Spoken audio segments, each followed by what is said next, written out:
आज हम एक ऐसी कंपनी की कहानी जानने वाले हैं जिसने दुनिया को देखने का तरीका ही बदल दिया।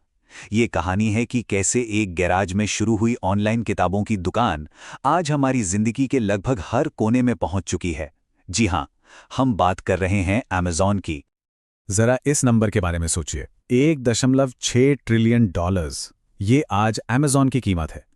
ये रकम इतनी ज्यादा है कि दुनिया के कई देशों की कुल अर्थव्यवस्था भी इसके सामने छोटी पड़ जाए। ये आंकड़ा हमें बताता है कि हम किसी आम कंपनी की नहीं, बल्कि एक आर्थिक महाशक्ति की बात कर रहे हैं। और इस विशाल साम्राज्य की नींव एक बहुत ही सीधी सादी सोच पर रखी गई थी।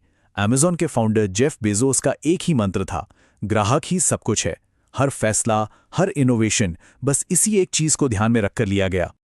तो सवाल ये उठता है कि आखिर ये सब हुआ कैसे?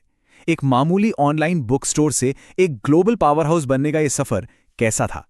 चलिए इस दिलचस्प कहानी की परतें खोलते हैं। ये कहानी शुरू होती है साल 1994 में, जब जेफ बेजोस ने वॉल स्ट्रीट की अपनी एक शानदार नौकरी छोड़कर एक ऑनलाइन बिजनेस शुरू करने का बड़ा जोखिम उठाया। और आपको पता है, कंपनी के नाम की कहानी भी बड़ी मजेदार है। पहले बेजोस ने कंपनी का नाम कैडेब्रा रखने का सोचा था, जैसे आब्रा कडाब्रा वाला जादू। लेकिन उनके वकील को यह नाम सुनने में कैडेवर जैसा लगा, जिसका मतलब होता है लाश। तो जाहिर है नाम बदलना पड़ा। तब उन्होंने इसका नाम दुनिया की सबसे बड़ी नदी के नाम पर अमेज़न रखा, जो उनके बड़े इरादों को दिखाता था। और कंपनी की शुरुआत किसी धमाके से कम नहीं थी। सोचकर देखिए, वेबसाइट लॉन्च होने के सिर्फ 2 साल के अंदर कंपनी पब्लिक हो गई। और 1999 आते आते जेफ बेजोस को टाइम मैगजीन ने पर्सन ऑफ द ईयर घोषित कर दिया था। ग्रोथ की रफ्तार सचमुच हैरान करने वाली थी। अब सवाल यह है कि इस रॉकेट जैसी ग्रोथ के पीछे का राज क्या था? वो था एक खास बिजनेस मॉडल, जिसे अमेज़न का इंजन भी कहा जा सकता है। इस मॉडल का नाम है द फ्लाईव्हील इफेक्ट। कल्पना कीजिए एक बहुत बड़े भारी पहिए की। उसे पहली बार धक्का देकर घुमाने में बहुत जोर लगता है ना?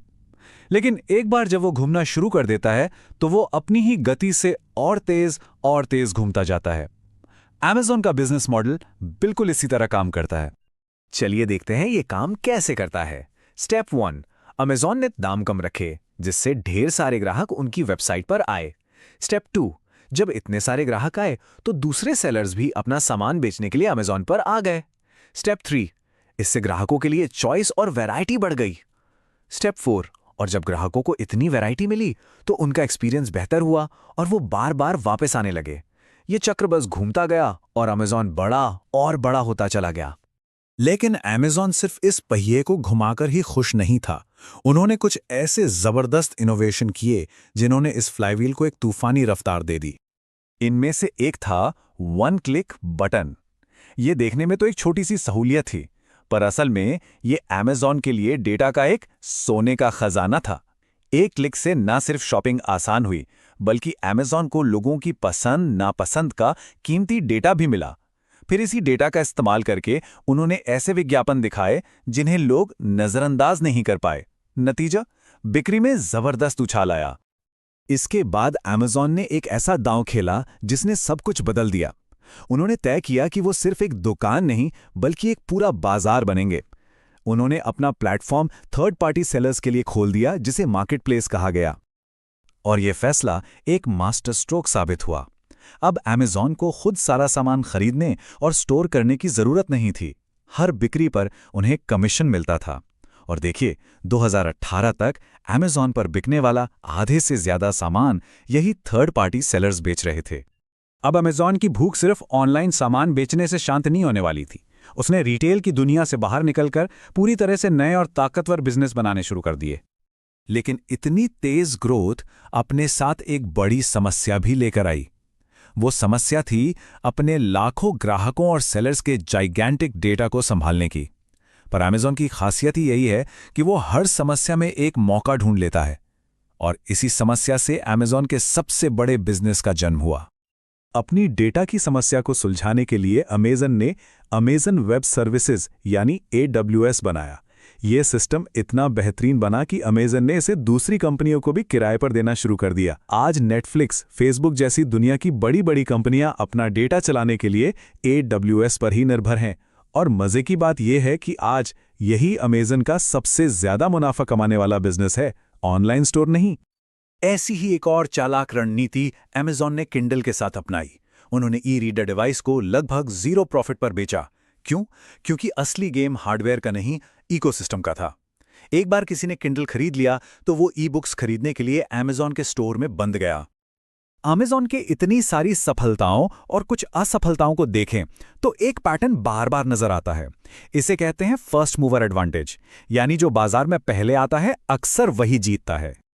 किंडल की कामयाबी का एक बड़ा कारण यह था कि वो ई रीडर मार्केट में सबसे पहले आने वालों में से था और उसने पूरे बाजार पर कब्जा कर लिया।